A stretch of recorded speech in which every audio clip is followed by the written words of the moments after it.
السلام علیکم ورحمۃ اللہ وبرکاتہ۔ آپ کے سامنے آنے کا مدعا اور مقصد یہ ہے کہ کل نیا سال ہے۔ نئے سال کے لیے کچھ چند باتیں آپ سے شیئر کرنا چاہتا ہوں۔ نیا سال کل سب ہی منائیں گے، اللہ کی نافرمانیاں بھی ہوں گی اس میں، اور ایمان والے تو اللہ کو ہی یاد کریں گے، اور نافرمان جو ہے وہ اللہ کو ناراض کریں گے اور اللہ کے عذاب کو بلائیں گے اپنے اوپر۔ تو چھوٹی سی ایک ریکویسٹ ہے میرے کو آپ لوگوں کے سامنے، ہم مسلمان ہیں، خوشی مناؤ جیسے صحیح ہے، جس سے ہمارے اللہ راضی ہوتے ہیں۔ نئے سال کا مدعا اور مقصد یہ نہیں ہے کہ ہم ننگا ناچ کریں، گانا بجائے، بے حرمتی کرے۔ تو یہ ہمارے پاس یہ ایمان ہے، یہ بہت قیمتی ہے۔ بڑوں کا ایسا کہنا ہے کہ ایک ایمان والا جب صبح گھر سے نکلتا ہے اور شام کو بے دین ہو کے آ جاتا ہے، اپنا ایمان ختم کر کے آ جاتا ہے۔ رب کی قسم کھا کے کہتا ہوں، بالکل آنکھوں کے سامنے ایسا ہو رہا ہے اور دیکھتا ہوں، ہم دیکھتے ہیں، ہمارے ارد گرد کا ماحول اتنا خراب ہے کہ ہم تصور بھی نہیں کر سکتے۔ اللہ تعالیٰ قرآن کریم میں کہتے ہیں کہ اگر تم نافرمان ہو جاؤ گے تو میں گیروں سے کام لوں گا۔ جیسے اللہ تعالیٰ نے ابابیلوں سے کام لیا ہوا تھا۔ اللہ تعالیٰ ہمیں ایمان سے بے دخل نہ کرے اور غیروں سے کام نہ لے، کافروں سے کام نہ لے۔ ہم سب کو پتہ ہے کہ عمر فاروق رضی اللہ تعالیٰ عنہ کا واقعہ، بڑے جلیل صحابہ تھے، غصے والے صحابہ تھے۔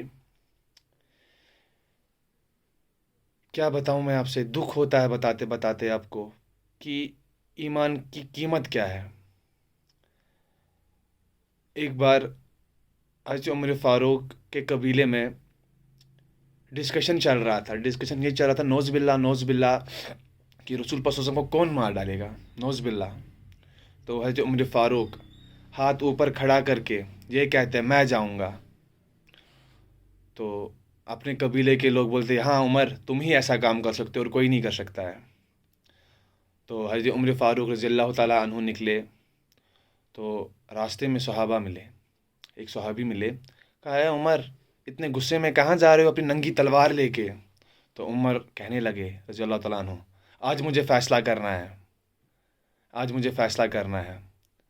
تو غصے میں جب صحابہ نے دیکھا تو صحابہ نے حضرت عمر فاروق رضی اللہ تعالیٰ سے کہا، اے عمر، جسے تم مٹانے جا رہے ہو وہی دین تمہارے گھر پہ پہلے پہنچ چکا ہے۔ حضرت عمر رضی اللہ عنہ آگ ببولا ہو گئے۔ سب سے پہلے نبی پاک صلی اللہ علیہ وسلم سے جانے سے پہلے وہ اپنے گھر چلے گئے۔ وہاں پہ ان کی ان کی بہن تھی اور ان کے ہسبینڈ تھے۔ تو یوں ہی وہ دروازے کے پاس ناک کرنے لگے، کھٹکھٹانے لگے، تو وہاں پہ قرآن شریف کی آیاتیں سننے لگے۔ تو یوں ہی دروازہ کھولا تو حضرت عمر فاروق رضی اللہ عنہ کی بہن نے اپنے پتی کو، اپنے شوہر کو چوری رکھ دیا۔ تو یوں ہی حضرت عمر فاروق رضی اللہ تعالیٰ اندر چلے گئے تو وہاں پہ دیکھا قرآن شریف، اور اپنی بہن سے اتنا جھگڑا کیا، اتنا مارا کہ ان کے منہ سے خون آنے لگا۔ جب تھکے ہارے عمر فاروق رضی اللہ تعالیٰ عنہ، تو ان کی بہن نے یہ کہا، اے عمر، تم مارتے مارتے نہیں تھکو گے اور میں مار کھاتے کھاتے نہیں تھکوں گی۔ تم بھی اسی باپ کے بیٹے ہو اور میں بھی اسی باپ کی بیٹی ہوں۔ تو حضرت عمر فاروق رضی اللہ عنہ، اتنا کیا ہو گیا کہ تم ایسی بن چکی ہو، تم نے ایمان لایا، کیا میں بھی دیکھ سکتا ہوں آپ پڑھ کیا رہی ہو؟ تو حضرت عمر فاروق گئے اور دیکھا، قرآن پاک کو چھونے لگے۔ ان کی بہن نے کہا، اے عمر رضی اللہ تعالیٰ عنہ، ایسے اس پاک چیز کو چھوؤ نہیں، پہلے نہا کے آؤ، پہلے غسل کر کے آؤ۔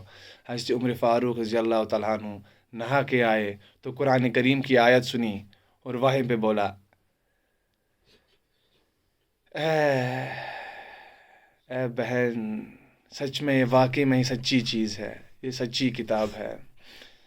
تو ان کی بہن نے ان کو حضرت محمد صلی اللہ علیہ وسلم کے پاس لیا، وہاں پہ صحابہ جمع تھے، اور صحابہ نے کہا اے محمد صلی اللہ علیہ وسلم، عمر آئے ہے، عمر آئے ہے، عمر آئے ہے. تو حضرت حمزہ رضی اللہ تعالیٰ عنہ شیر خدا، وہ غصے میں بولا آنے دو، آج عمر کا فیصلہ کر دیتا ہوں. جتنے غصے والے حضرت عمر تھے، حضرت حمزہ رضی اللہ تعالیٰ عنہ اتنے ہی غصے والے تھے. تو اللہ کی شان دیکھو، جب نبی صلی اللہ علیہ وسلم کے پاس پہنچے تو کہا ہے نبی صلی اللہ علیہ وسلم، آج میں تمہیں سچا نبی مانتا ہوں اور تم پہ ایمان لاتا ہوں. اتنے جلیل و قریب صحابہ حضرت عمر رضی اللہ تعالیٰ عنہ، جن کو دنیا میں ہی جنت کی بشارت ملی. اور ہم اور آپ کیا کر رہے ہو؟ کہاں جا رہے ہو؟ ان راستوں پہ جا رہے ہو جہاں پہ دل کا سکون ہی نہیں ملے گا. بس ایک بنتی کرتا ہوں آپ سے، ایسا نہ کرو کہ خود پہ عذاب کا کاہل ہو جاؤ، عذاب کے محتاج ہو جاؤ، عذاب کے محتاج ہو جاؤ. پرسوں مفتی صاحب کے پاس بیٹھا تھا تو مفتی صاحب نے کہا، ایک فقیر کے پاس گیا اور یہ کہا امت کا کیا حال ہوگا. تو فقیر کہنے لگا امت کو کہو عذاب کے لیے تیار رہو. کیا ہم یہی چاہتے ہیں کہ اللہ تعالیٰ ہمیں بھی بندر خنزیر بنائے؟ اگر ہماری نبی نے دعا نہیں کی ہوتی آج شاید ہم بھی بندر اور خنزیر ہوتے. اللہ کے واسطے، اللہ کے واسطے وہ نہ کرو کہ ہم پہ عذاب قائل ہو جائے. آلریڈی ہم اپنی زندگی کے اندر بہت مشکلوں میں ہیں، بہت مشکلوں میں ہیں. اللہ رب العزت ہمیں اس راستے پہ چلائے جہاں پہ جناب نبی صلی اللہ علیہ وسلم خوش ہو. کل یہ نہ بولے وہ وہاں پہ تم نے شرمندہ کر دیا، میں تمہاری سفارش نہ کروں. وہاں پہ اگر انہوں نے سفارش نہیں کی تو ہم کیا کریں گے؟ کس کے در میں جائیں گے؟ کس کے در پہ جائیں گے؟ بزرگ سے یہ سنا ہے کہ ہمیں اگر اللہ کی قسم، اللہ کی قسم، اگر ہمیں اللہ کا عذاب معلوم چلے گا نا، شام کو جب پتی اور پتنی، میاں بیوی اپنے بیڈ پہ ہوتے ہیں نا، وہ وہاں سے اٹھ کے چلائیں گے اور باغ دور بھاگیں گے، یا اللہ معافی، یا اللہ معافی، یا اللہ معافی. اللہ پاک کی قسم، اللہ کا احسان ہے کہ ہم ایک ایک سانس لے رہے ہیں. موت ہماری شہرک سے زیادہ قریب ہے. جو لوگ کل اپنا نیا سال کے جشن میں منائیں گے، ننگا ناچ دیکھیں گے، گائیں گے، گنگنائیں گے، کیا اگر اس حالت میں اس کی موت آئی تو کیا ہوگا؟ کیا جواب دے گا اوپر والے کو؟ کیا بتائے گا؟ اللہ سے دعا کرو کہ اللہ ہمیں صراط المستقیم پہ چلاؤ، صراط المستقیم پہ چلا، صراط المستقیم پہ چلا. اللہ تعالیٰ ہمیں شر سے بچائے، شر سے بچائے، شر سے بچائے اور کامیابی کی اور لے چلے، کامیابی کی اور لے چلے. ہاتھ چھوڑ کے بنتی کرتا ہوں آپ سے، اللہ کو ناراض نہ کرو، اللہ کو ناراض نہ کرو، اللہ کو ناراض نہ کرو، نبی صلی اللہ علیہ وسلم کو ناراض نہ کرو. یہ دین بہت محنت سے آیا ہے، بہت محنت سے آیا ہے ہمارے پاس، بہت محنت سے. نبی صلی اللہ علیہ وسلم کے دانت مبارک تک شہید ہوئے، پاؤں مبارک سے خون جاری ہوا. جس چیز پہ محنت لگتی ہے اس کی عظمت آتی ہے. یہ ہمارے پاس دین آسانی سے آیا نا. ہمارے باپ داداؤں نے کلمہ پڑھا تھا، ہم نے تو نہیں پڑھا نا. ہماری کوئی محنت نہیں ہے نا. ہم تو نام کے مسلمان ہیں، ہم تو نام کے مسلمان ہیں. ایک واقعہ سنا دیتا ہوں آپ کو. ایک بزرگ چل رہے تھے، ایک شہر سے، ایک گاؤں سے چل رہے تھے. تو وہاں پہ بچے کھیل رہے تھے. 2 بچے اخروٹ کو کھیل رہے تھے اور ایک بچہ سائڈ پہ رو رہا تھا. تو یہ بزرگ دیکھا 2 بچے کھیل رہے ہیں اور ایک بچہ رو رہا ہے. یہ اس کے پاس گیا، کہا بچے کیا بات ہے، تم کیوں رو رہے ہو؟ بس اے فقیر اپنا کام کر لو، اپنا کام کر لو. بچہ کیا تمہارے پاس اخروٹ نہیں ہے اس لیے رو رہے ہو؟ بولا نہیں، ایسی بات نہیں ہے. میں یہ بات سوچ کے رو رہا ہوں کہ جب میری ماں صبح چولہا جلاتی ہے اور اس میں چھوٹی چھوٹی لکڑیاں جمع کرتی ہے، ان چھوٹی لکڑیوں کو جلا کے وہ بڑی لکڑیاں جلاتی ہے. کل کو میرا اللہ مجھے وہاں پہ چھوٹی چھوٹی لکڑیوں کے بدلے نہ جلائے، اس خوف سے رو رہا ہوں۔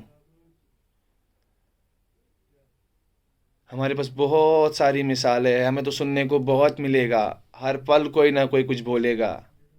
ہم یہ بھی کہیں گے ہمیں سب کچھ پتہ ہے، لیکن ہم عمل پہ کھڑا ہونے والے نہیں ہیں، کیونکہ ہمیں راستہ ہی نہیں ہے، ہمیں منزل ہی پتہ نہیں ہے۔ جب ہمیں منزل پتہ چلے گی نا، ہمیں پل صراط ہے، تلوار سے زیادہ تیز ہے وہ، اس پہ چلنا ہے کہیں سالوں تک۔ آج جمعہ کے بیان میں سن رہا تو آدھے لوگ تو گھٹنوں کے بل چلیں گے وہاں پہ۔ جہنم بھی ہے، جنت بھی ہے۔ کہہ دو کہ جہنم نہیں ہے، جنت نہیں ہے، تو لے لو مزے، منا لو نیو ایئر، کر دو اللہ کو ناراض، کہہ دو نوز باللہ جنت نہیں ہے، جہنم نہیں ہے۔ جنت بھی ہے، جہنم بھی ہے۔ ہم وہ امت ہے جو سب سے پہلے جنت میں جائے گی، باقی فیصلہ آپ کو کرنا ہے۔ حضرت موسیٰ علیہ السلام کے وقت میں ایک بندہ تھا، بہت نمازیں پڑھتا تھا، 60 سال عمر تھی، 10 سال تو بچپن میں ہی چلے گئے، 50 سال کی عبادت تھی۔ تو موسیٰ علیہ السلام اللہ کے پاس، اللہ نے حکم کیا، اے موسیٰ اس والے شہر پہ عذاب ڈال رہا ہوں، اس والے شہر پہ عذاب دے رہا ہوں۔ تو موسیٰ نے کہا اے اللہ کچھ ٹائم رک جاؤ، کچھ ٹائم ٹھہر جاؤ، وہاں پہ ایک نیکوکار بیٹھا ہے، اس کو نکالوں گا وہاں سے، پھر عذاب دو۔ اللہ نے کہا اے موسیٰ یہ عذاب اسی کے کارن آ رہا ہے۔ موسیٰ علیہ السلام بہت پریشان ہوں، اللہ اس کے کارن اتنی عبادت کرتے ہیں؟ بولا وہ تو خود عبادت کرتا ہے لیکن دوسروں تک نہیں پہنچاتا ہے۔ اللہ تعالیٰ ہمیں ان باتوں کو سمجھنے کی توفیق دے، سب سے پہلے مجھے ان باتوں پہ چلنے کی توفیق دے۔ اللہ تعالیٰ ہم سے ناراض نہ ہو، نبی صلی اللہ علیہ وسلم ہم سے ناراض نہ ہو۔ نیو ایئر ہماری زندگی کا 1 سال کم ہو رہا ہے، بات کو سمجھو، 1 سال کم ہو رہا ہے، بڑھ نہیں رہا ہے، 1 سال کم ہو رہا ہے ہماری زندگی کا۔ ہم 1 سال میں کیا کر چکے، کیا کیے، جو چلے گئے وہ تو جواب دیں گے اپنی قبر میں۔ اب تو ہم ہیں، آنے والے سال میں جو پچھلی غلطیاں کی تھی وہ چھوڑ دو۔ رب کی قسم، رب کو راضی کرو گے، دنیا بھی بن جائے گی اور آخرت بھی بن جائے گی۔ دل دکھتا ہے جب اللہ دیکھتا ہے انسان، نہ کوئی اسکالر ہوں، نہ کوئی مفتی ہوں، ادنا سا انسان ہوں، گناہ گار ہوں۔ بس اللہ تعالیٰ ہمیں بولنے سے زیادہ عمل کرنے کا توفیق دے۔ اللہ تعالیٰ ہمیں صراط المستقیم پہ چلائے، اللہ تعالیٰ ہمیں صراط المستقیم پہ چلائے، شر سے بچائے، خیر کی اور لے جائے، دین کو سمجھنے کا توفیق دے۔ بس اللہ تعالیٰ سے یہ دعا کرو، اے اللہ تعالیٰ ہمیں دین کو سمجھنے کی توفیق دے، نبی کے طریقے صلی اللہ علیہ وسلم زندہ کرنے کی اپنی زندگی میں توفیق دے۔ باقی والسلام، انشاءاللہ ملتے ہیں نیکسٹ ویڈیو میں آپ کے پاس کچھ اچھی باتیں لے کے۔ السلام علیکم ورحمۃ اللہ وبرکاتہ۔